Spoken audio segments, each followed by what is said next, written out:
Okay, we are back over in the repair bay today. We've been in the manufacturing bay for a while, but now we're back over here, and this is one that I really am kind of excited to do this video, because this is an aluminum trailer, and it is actually what I would consider to be a relatively well-built trailer. And as well as the guy in here, he's been a carpenter for houses for 30 years or so, and he's repaired a lot of these, and he's telling me, this is actually a well-built trailer. I like it, but at the same time, here it is sitting for repair. So I kind of want to unpack this thing and just kind of show you guys underneath the skin and what I like to call integrated build method, and then what aluminum trailers are actually like underneath the skin. So let's look at this. Let's unpack it. All right, let's go and look at a sticker back here. So, right here, this is an aluminum trailer. Right here. Tough steel, aluminum frame, vacuum laminated construction. Okay, very important, guys. So you go to a sales guy, and he says, this is an aluminum trailer. And so you guys buy a trailer and you have an aluminum frame. Okay, look at the roof. This is not aluminum. Okay, now I want to be clear, I'm not saying, hey, this is a terrible trailer and a bad build. This is the market. This is how the RV industry works. So look at, here's the aluminum right here. You got a wood panel, you have aluminum. Now let's open this up and look at how the age of this trailer, and then we'll talk about several other things of why I consider it a relatively good build, or I should say we. Right now you have Asdel here, you have a wood panel here, right? You have this cabinet here, that's all wood. Anyway, so let's unpack it. Let's look at the age and get into it. So right here, it's a Jayco, right? And it is 4 of 15. Now, I want to make it clear, this is not a video ditzing this trailer in any way or the manufacturer, not at all. Not even remotely. It's to show you what's behind the skin of what you're buying, right? And to give just an honest analysis. As a manufacturing company, we're a manufacturer. We're up here in Alaska manufacturing truck campers, and we have been since 1971, right? And we build a lot of other stuff. We're a small manufacturer, and so we have a lot of fabrication, a lot of custom building, but we also do a tremendous amount of repair. And so we get to see all of the different methods used, the integrated approach, and then what it looks like and where it failed, why it failed. And then we get to try and build that out in our process, but then we also get to improve what's on the road and build it back better than it was to hopefully last a lot longer. So that's what this video is. It's not at all a ditz on this manufacturer or anything. It's just a straight analysis. So when a company says it is an aluminum frame, about 99% of the time they're talking about the sidewalls. They're not talking about the entire structure and what actually holds the entire trailer together. Now, I love bonded panels. So we've got other videos on bonding on the channel and my considerations of bonded. You can stand here and you can beat this with a hammer and a ball bat, and that thing is going to take that hit, right? And that's really great in a sales yard. That's great on a video. That's really easy to sell, right? And then you can say this is a vacuum bonded aluminum framed wall. Very cool. Okay, we just ticked the box, and 99.99% of people don't go any further than that. I keep tripping on this block of wood. I need to move it. We're also going to look at that and everything in there too. That came off the front wall. Anyway, people do not go beyond that. That's a satisfactory answer to them, and that's it. And that's usually the beginning and end of the sales guy's knowledge as well. But when you actually look at these, what these are, what holds them together oftentimes is wood, right? It's wood construction with the integrated approach. So here we have a front wall that is all wood, right? This is all wood. Then you have an aluminum panel here with a wood interior panel. Now, this trailer is a 2015, so we're at about 10 years old now. The market has largely gone to this, right? This is called Asdel, right? And it replaces this panel, and it replaces this panel here.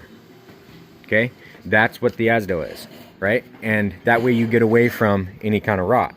But my argument is not on all of these build methods is not that this wood panel is the problem, because it's actually fantastic, right? And yes, there's the argument that this Asdel is much better for this application, and I would agree with that. I do agree with that.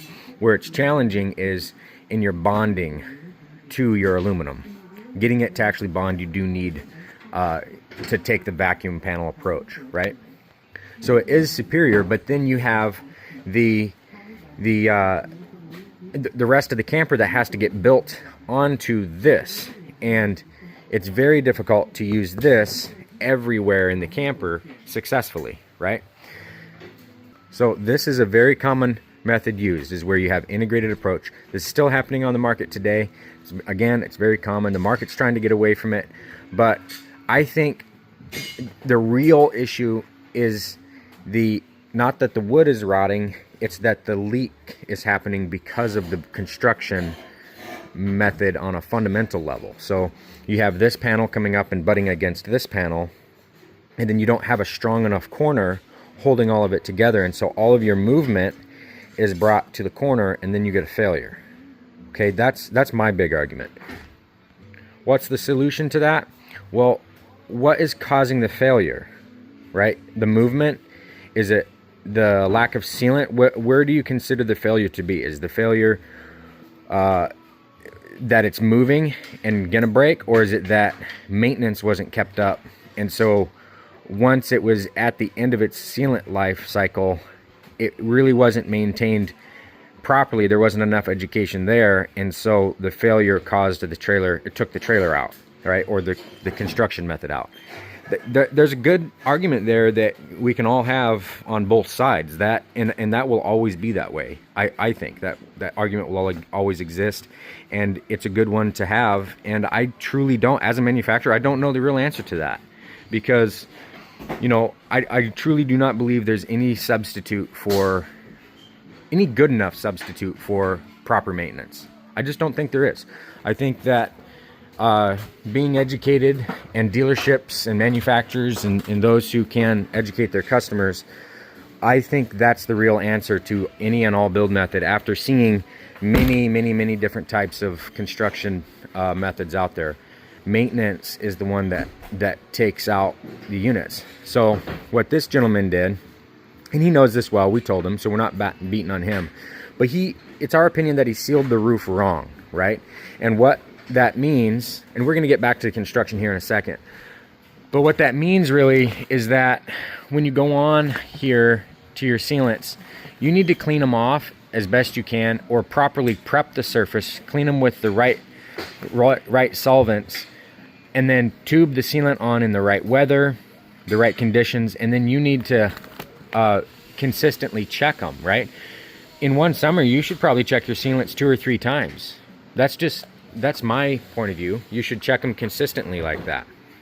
Okay, so that's what took this trailer out, because this trailer is actually built in a way that it would have held up had the sealants been right. And I think out of, you know, Jayco has gone away from this build method a little bit. They still do a lot of building similar to this, but largely have shifted away from some of this stuff, and they've gone to what I would consider an more inferior build method, and we can get into those in other videos. But in general, this trailer is not bad. You know, there's some things that I don't think are very good, right? We're going to come back up here and look at this panel and the glue and all of that, but let's go down here really quick. Like this, I don't think is very good. They do this to maintain the lightweight marketing. You know, the ultralight over here on this sticker, you can see where it says ultralight. This is where it's accomplished, right? If you can eliminate all of that, if this is like that, and that's screwed, these things are screwed into the front wall, and then this is on, it's strong enough for the purpose, right? But at the same time, it's chintzy. In my opinion, this is not necessarily the best, None of these panels are glued, right? This isn't glue in here. Then here, this basically, it's not MDF, but it's close enough. It's pressed wood, right? This comes apart, this stuff. So you're using real wood minimally, and then you're using pressed wood, then you're using aluminum, and then you're coming back to plywood for your corners, for your radiuses, right? Then you've got your fur in here, and you got, this is how that front wall looks, right? Just like that. Now this is what I would consider giving the market a bad name on staples, because this is just stapled together like this, but then there's no glued panel to this, right? And there's no screws in here. And let's go over and look at what proper staples look like on a unit really quick, and then we'll come back over. We have to go back here for that. Then we'll come back and look at this. So this is one of our campers that we're building. When you come in here with these staples, because we use this method too, but we would never do it like out in the front. These joints are all super tight, right? But then on top of that, the panel inside here, this panel, you see, there we go. You see this glue? That's all glued. This by itself is horrible. It's weak, right? But this combined with a tight joint, you can see how tight these joints are, right? That tight joint combined with a glued panel in here that's nice, and you're putting pressure on it as you're stapling it from the other side, then that glue sets up and it holds this entire structure together. That's good, right? And you can see what it looks like over here, right? When we do fur, so you have a fur wall here, but let's see if I can see this. You got your panel in here, right? It's all glued. Everything here is glued. And then you got your screws here. This is really important. This is a good build method. This is, when you're doing staples and panels and glue, this is how it should be. Not like this other one over here, where you just have the panel. This panel was stapled to the inside of that, right? Right there, this panel was. And there's no real glue. Where was it? Correction, it was this panel was stapled to the wood over here. So you can see there's no adhesive on it at all. And so everything's just loose. That's not good. That's not a good thing. So let's go back in here. You can see right there, there's a good example. You see how this is all loose right here? So the build method is okay, it's just the execution could use some help, right? It could use some improvement there. But now back to structure. So let's say this is an aluminum camper, right? It's an aluminum camper and we're putting all this together. If we're gonna advertise aluminum, what would be wise is to make this lower piece right here aluminum, because if there is a failure, the majority of the time it's not happening here on the field of the front wall where this is all aluminum, because this chunk is this back one over here. Let's go back over there. And I hope this is helpful for you guys, because this is just fantastic to show. So the aluminum here, you can see how there's no, this is all solid foam here, right? Then the aluminum portion here is right here on the perimeter, right? So you can say, okay, let's put aluminum in that spot. And that way you can get that curve. You can do a very slight roll on this tube, right? You see how this indents when you roll it? That's part of why, at least back then, they weren't doing a hard bend on the corner, right?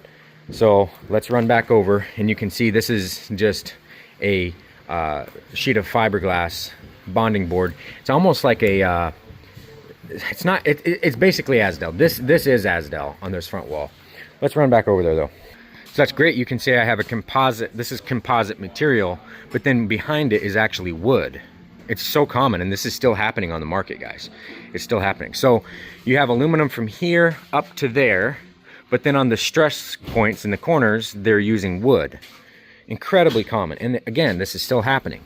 So now I don't know with Jayco at the moment, but this is where the failure almost always happens, is in this lower corner, right? So if you're gonna use aluminum to try and advertise aluminum, are you trying to advertise aluminum, or are you trying to solve a real problem with your product. So the problem here, this would be wise to do aluminum and Asdel, because then you wouldn't get this rotting and everything. This piece here can all be wood, or since you're doing aluminum, you should do the whole thing, right? So, you know, there's a lot of arguments here. There's a lot to discuss, a lot to look at. But this is how things are done in the market, folks. Just so you know, when you see aluminum. Again, this is a decent trailer. Out of everything out there, you're gonna pick something. This is pretty decent. It's not bad. The field, like I like to say, the field here, the bonded wall is pretty good. But let's go back up there and look at this. You can see that membrane. We're not a fan of membrane. We won't do membrane in our manufacturing, but at the same time, it has its place and it can be just fine as long as you focus on maintenance. You got to take care of your stuff. Campers are not like cars. They cannot be compared to cars. They cannot be compared to houses. They're completely different. You need to maintain them. I don't care what you have, even if you have a fully composite camper. Okay, so right here you can see you've got your roof bows in here. This is what we typically call them, as roof bows, but they're not glued, guys. This whole structure would be incredibly strong if it was glued. It would be way better if all of this was glued, right? But it's not. And then you can see we've come in here and repaired all of these, and we have filled it with glue for the repair, right there. And then you can see over here, that's glued all the way across, and then more over there. And it's hard to see, but it's tubed in there tight as much as we can. And that's a sandwich panel. You can see how you've got the you can see how you got the one stud running over, and then that one tying the two together. So everything's been glued in here pretty well.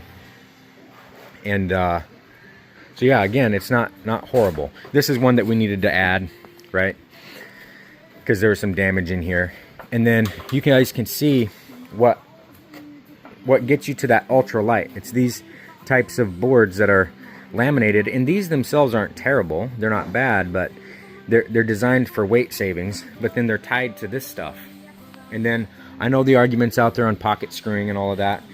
Pocket screwing to this and everything is, guys, there's stuff that really slows production down, and then there's stuff with pocket screws where they really should never be used. Like, you should never use a pocket screw in certain spots. Other spots it's just fine. So integrated approach. There's a lot behind just that phrase, the integrated approach. So let's walk inside this really quick. This trailer is overall pretty nice. It's really not bad. You walk in here, you look at it. The owners have done a fantastic job taking care of it as far as cleaning and keeping it looking nice and everything. That's all really good. But the sealants up top are the key ones, where if it was done a certain way, this trailer would not be in here right now. Now, this right here, this floor is kind of squishy, and this is my argument against too light of a floor, like where you have your foam and then you have a very thin layer of Asdel, a lot like this right here. When you have, a lot of the time, this is how floors are also built. They're built with a very thin layer of the Asdel, like on the front wall over there, and you can rewind and go and look at that, or we'll run back over there. And then they've got this little thin layer, and that's it, right? And then they put linoleum on top of that. Well, over time, it's strong enough leaving the factory, but over time of walking and everything, even if it's not going to leak, it gets a little squishy. So you walk on it and you can feel it indent. But it's not bad. It's not horrible. You can see the floor is just fine. But it just gives you that gives you the feeling it's cheap, even though it's technically okay. It's not horrid. Anyway, so right here you can see. Let's go in the bathroom. So right here, you can see this kind of stuff.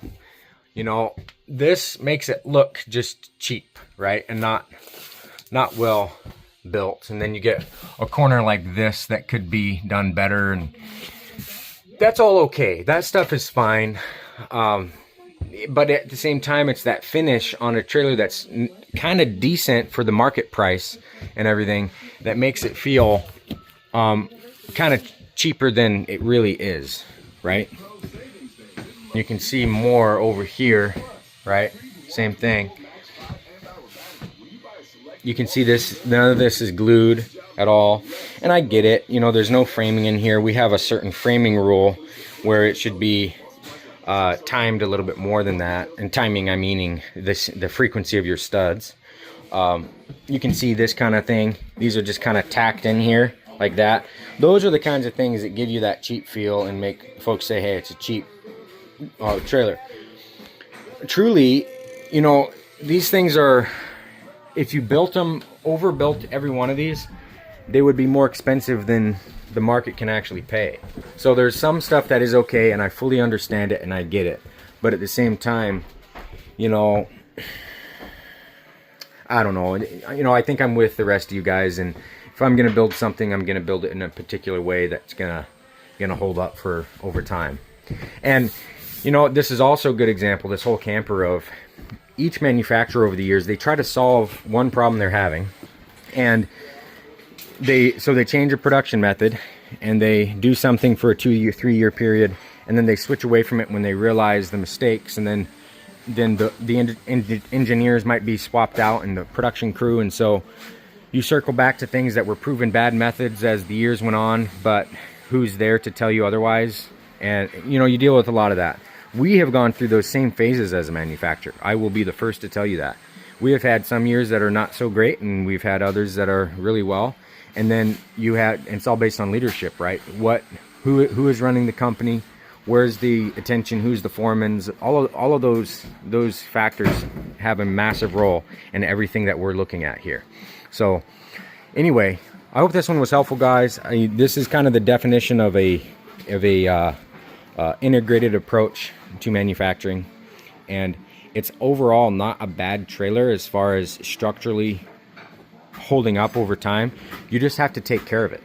You have to, as the owners, I have a very hard opinion that I'm gonna just absolutely spread on this channel of, you the owner, in the first 2 years of owning that camper, you need to be taking care of those sealants. I don't care if it's brand new, it's not like a truck rolling off the lot. Take care of those sealants in the first 2 to 3 years of owning your camper when it's brand new. If you do that, you're gonna add years onto that camper, because all of this sealant is gonna dissipate and chalk out over time. It's got, most of them have a 2-year half-life, if you wanna put it that way. 40% of them are gonna dissipate over 2 years. Just look at all these sealants. About 40% of them are gone. So a manufacturer puts a nice thin bead over top of all that sealant, and then the sun gets it, it sinks in, fades out, and then it has these little tiny cracks, right? And then they get worse, and then you say it's brand new, I don't need to take care of it, I don't need to worry about it for a few years. But then by the time those few years come around, it's almost too late, right? You can see, like, this is all pushed out from the sun over the years, and then you have a spot right here where it essentially sucked in. Well, that's an entry point, right? Then you come up here and you look at everything. You look at your sealant. Well, look here. Same thing's happening along this entire seam. You see where it's rippling right here? Right? And then this is an after the fact thing because of poor design. I can see water was probably coming in there. That makes perfect sense that someone would do that, or maybe it was original. I don't really know. But you can see here, you can see all this sealant underneath these vents, and you can see stuff like this. You see how that's been added to, right? Rather than cleaned off and resealed, that kind of stuff. Same thing over here. It's tubed over top. That's okay, depending, but it's tubed over top of dirty sealant, right? This is what I was talking about in the beginning of the video. Make sure that when you're doing these repairs or this maintenance work, you're coming up here and you're doing a really good job cleaning off all that dust and that film that's on all of this, right? All of that is gonna kill you if you try to put sealant over top of it. You can't just clean it with like mineral spirits or something and then move on. You need to actually clean it with like a scrubber and some Windex or soap and water, then clean it with mineral spirits, off of there, but then mineral spirits leaves an absolutely horrible foam or a film. So then you need to clean that off with denatured alcohol, and then in many cases clean it one last time with just a little bit of water and let it dry. The key is letting it dry between each state, and then you can tube over top of it. But if the sealant is coming up and it's not super good, never tube over top of it, right? Always just replace it. So guys, I hope that this one was helpful. Maintenance is everything with campers. It really is everything. It's all about maintenance. Catch it in the first couple of years and you're gonna have a camper on the road for a long time, a really long time. And you won't have to worry about things like this. Not to say minor things won't happen, but you'll have a camper that's gonna do really well. Anyway, cheers. We will catch you on the next one. We have other videos like this over there, so you can go watch those if you want. But yeah,